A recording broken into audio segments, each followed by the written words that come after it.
I think so I think there's creativity in everything, and I think it's been undervalued and undermined by the term because it's been associated with arts or specifically output rather than input. So I think that the role of creativity in business is really to help an organisation have an open mind, to explore the unknown. I think to bring to life storytelling and the way a business and a brand presents itself, about finding different approaches to things, about creating collective interest and attraction to things. But I think it's about dealing with the unknown rather than the new. I think creativity is the answer to the new, actually. There was a great quote by Einstein, I think, wasn't there, about if you want to change the world, you've got to see the world anew, and how to look at things in a different way. And I think that business in a complex, competitive environment needs to be thinking about things differently all the time. If I were a kid now thinking about my future, I'd be thinking about connecting with as many different people as I could across as many different varieties around a specific area that I was interested in. So I started at Saatchi's in a group that had no idea what design was. Great at creativity, great at creative storytelling. And so I wrote a definition for my own purposes and for the group around design being an ability to bring ideas to life. And I think that and I think there are a lot of ways you go through doing that. I think this term design thinking has been brought about to help people understand how you might bring ideas to life, from concept to reality, from changing them from just a thought to a tangible outcome. And so for me, a lot of the thinking around this idea of design thinking is about trying to help people process or create a process or a box-filling process for something that I think is actually I think it's really valuable to do that. I think it's important to help people understand processes of things, but I think design thinking is something that is intuitive to a lot of people. And I think that it's about understanding how to build steps in a journey to go from something intangible to something tangible. The reason to process it is you have to provide justification for non-creative people or people that are holding the purse strings. But in a lot of ways, design thinking to me is a way of thinking. It's about seeking understanding, digging deeper to find out how things work, finding out the relationships between things, exploring broader context and drawing on lateral information and things that you can use to draw conclusions about other, creating relationships between things and finding seemingly, answers and things that seem seemingly unrelated to the thing you're exploring. So it's an inquisitive approach, I think. And I think what design thinking does in the term of, a process for design thinking is it encourages and provides some structure around how to be inquisitive and question and seek and look for answers and things. And I think, it's what kids do, right? When their minds are expanding the most, I think. Was it kids at 3 to 5 or something? Did they ask like why 50 times a day or something? I think that's the way to try and get some understanding around things. And then to me, look, this whole thing is no different to doing a jigsaw. You're looking for component bits, you're pulling all the bits of information you can together, you're trying to find some way to sort things around, and you might look for the colour, and then you might realise that there are more than one brown, and you might realise one brown's a horse and one brown's a tree, and you start to, and the picture starts to form itself. When we're looking for an answer to something, we do what we call territory exploration, and we go after anything that we think is remotely close to the challenge or the problem that we're trying to resolve. So if we're doing let's take a new store or a brand positioning piece or something. We'll identify the product we've got, we'll identify the people we think it's going to appeal to, and then we'll go and look for all the things that we think are within QE of that sort of thing. Because what happens throughout life is that people become sort of programmed to, there's a familiar language around lots of different things. Images of outdoor things are kind of of a territory. So you need to be able to cut corners to be able to make sure that you're speaking a vaguely familiar language. But we'll also look for things that are completely left of centre of that, to try and stimulate thought and get our minds in a space that just gives us lots of opportunity to again look at these sort of broader pieces of these jigsaw and go, well, what's the picture that we're trying to paint? What are other things here? I have a philosophy that presentation's 40% of the mark, on my belief that people are attracted to beauty and substance and things that look like they're finished. And actually, I don't know whether I can claim that as my own or it's an observation, but when we were at Fahrenheit doing product innovation, you know, we would develop 14 market-ready ideas from a concept thought. And we would do that by doing 3D modelling of the product, writing a positioning story for it, writing into what we thought the ingredients would be, and we would basically produce it as if it were a completed piece. And we'd build imagery and storytelling and marketing material and things around that, and the thing wouldn't even exist. And in fact, it might have only been as simple as something as, you know, as remote as somebody having slipped something on the floor and scraped it up and found it was a more interesting substance. And we were looking for product concepts around a very loose ingredient, but trying to figure out what it looks like when it's visualized. Because that's the other thing, isn't it? You know, you're right. This is all about visualization in my mind as well. It's about how do you take something that I can see, or you know, you can see as an entrepreneur, and get others to see it. And now with the, you know, with the degree of image creation and stuff we've got, I mean, you can make things, you know, seem real without even existing. You know, so I would do a model of the product concept as an info graphic, covering off the key elements that they'll learn, I think, as they go through the course. And I would do a couple of highly visualized, inspirational, either a theme board about the position that it owns with a motivating statement about the value the product creates, and I would try as hard as possible to visualize the product in its context and whatever it will look like when it's finished, done and delivered. Because you can create the future now through all this new, you know, new graphic packages and 3D rendering and stuff. So I think you have to have the blueprint of the business. I think you have to have the visual of what the thing's going to look like, and I think you want to have an image of its inspiration and what it feels like and where it takes you and what it's about. So I've just done this for a product that we're producing for an urban mask, actually, and that's been sold by a guy in the entrepreneur out of the States, has been sold into the Asian market. When you're thinking about your business and when you're thinking about whether it's a service or it's a product, think about that reality. Think about, why is somebody going to pick me off this shelf, whether it's a metaphorical shelf, whether it's a virtual shelf online, or whether it's a physical shelf in a store. Why is somebody going to pick me up off this shelf and actually take me home? Take me home, take me into your house and put me in your kitchen or in your lounge or in your bedroom. Why? Or bathroom.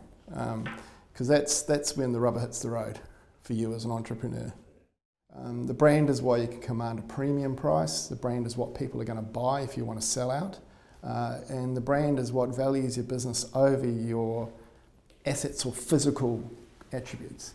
And I'd say start with your brand. The best way I way to think about it is there's kind of three components.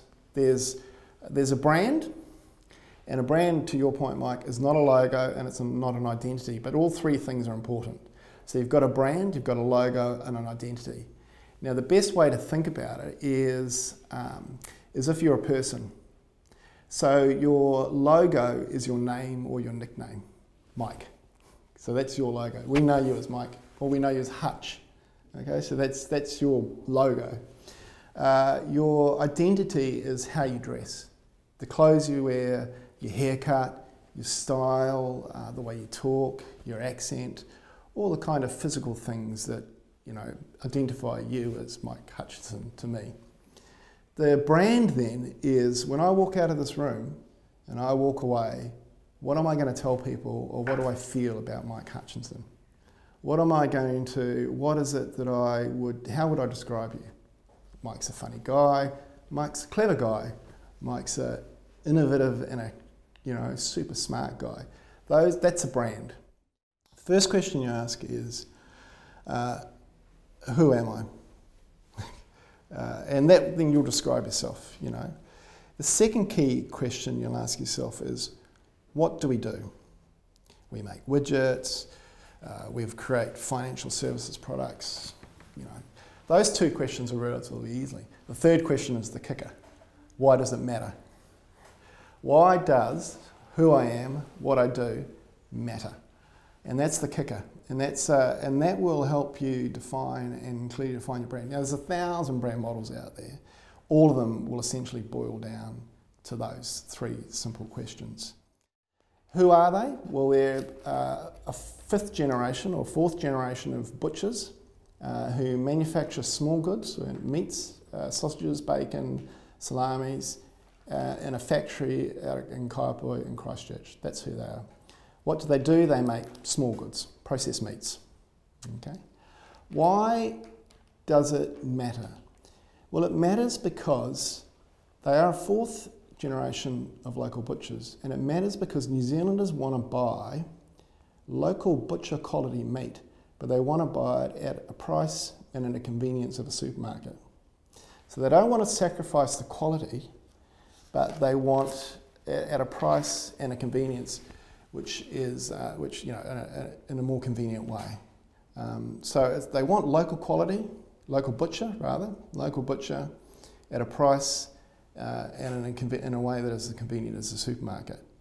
And because these guys are local butchers, they'll be able to deliver that. And that's their philosophy. Now, everything they do, everything has that positioning or that brand at their heart, which is New Zealand's butcher. Everything about this pack is actually using textures and kind of colours and things from a butcher's shop, even down to the parsley or the greenery that creates it, the hanging butcher's signs with the stripe, the kind of writing and the font, and what reinforces that whole story is Todd's personal signature. Todd Heller, who was the founder of Heller's, personal signature on every product, as if it's coming, and it is coming from Todd, the butcher, to you. Essentially what design thinking is, and all great design does, is it puts people at the centre. So it puts the user or the consumer at the centre of the process, and it goes, right, whether it's the London Underground map or whether it's buying a book from Amazon, okay, the process is exactly the same, or whether it's designing a can opener. So the other thing that happens because of that, and it's a really interesting thing, is that inevitably you end up with something beautiful, okay? Whether it's a beautiful poster, whether it's a beautiful pack, whether it's a beautiful product, Elise, all these great brands, Apple, I haven't got an Apple phone, but they just look beautiful. Samsung phones look beautiful too. So it's just beautiful things actually work beautiful. So if you remember one thing, just one thing from this discussion, it's make it beautiful. If you make it beautiful, it'll work. It'll work better. Because consumers shop with their heads, but they buy with their hearts. So one of the things that we've done from day one, it sort of goes back to,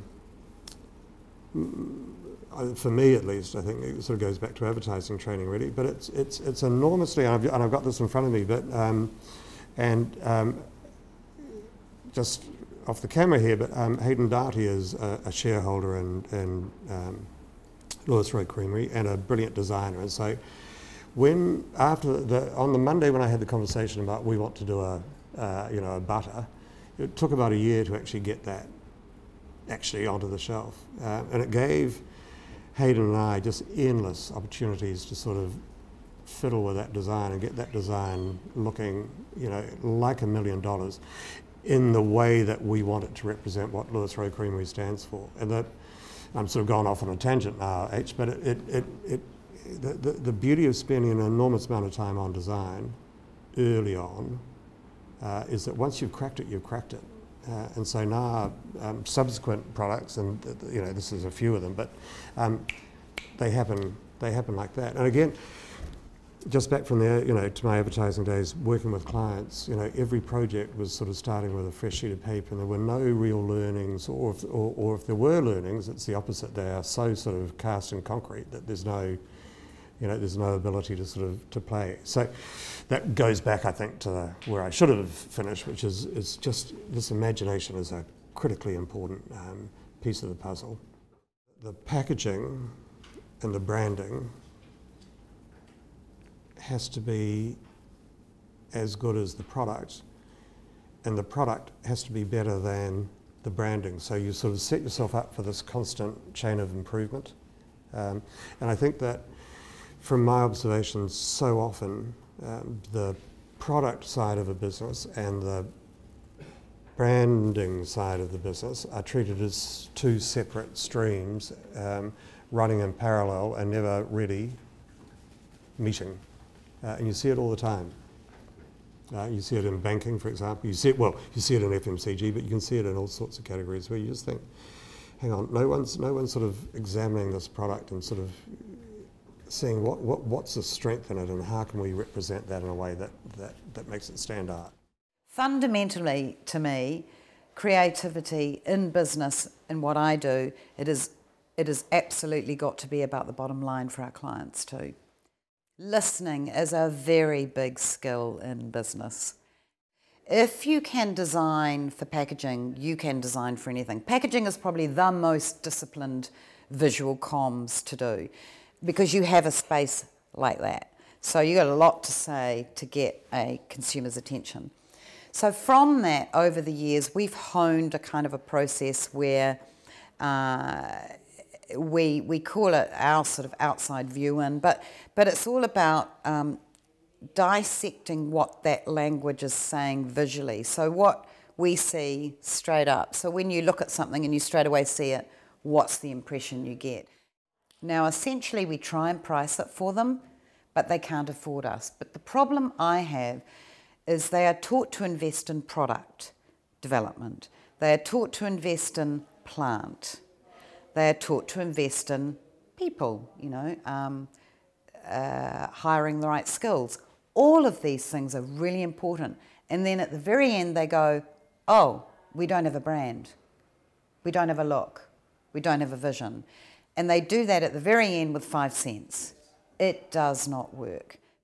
Slugging along, not really getting a lot of growth because they haven't got the right look and feel. They're not saying the right things to their customers, so they're not being loved emotionally and not being picked up and purchased.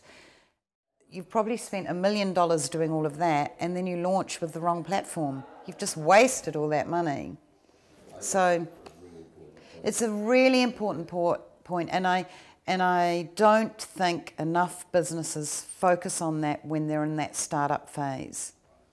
Because, and you can see why, they're going to easily spend $350,000 on a new labeler on their machine or whatever, but to spend that kind of money on brand or whatever, or you know, they can't get their heads around it because it's intangible. That's the thing with design. Design can be a mythical, frightening thing because it's intangible, you can't see it. So we're continually selling, we have to sell our business on our reputation and the work that's preceded us. So we are enjoying working with the medium-sized businesses in New Zealand that are owner-operated with families or owner-operated in their investing because they are more open to ideas, they are more open to that collaborative approach, and I guess less guided by, you know, the boards that sit above and the balance sheet. I see brands that start with a wonderful vision and then they completely zag off into another direction too soon when they haven't really walked the walk with the original idea enough. So be good at something, you know, rather than being a master of nothing. You know, be a master of something rather than being a jack of all trades.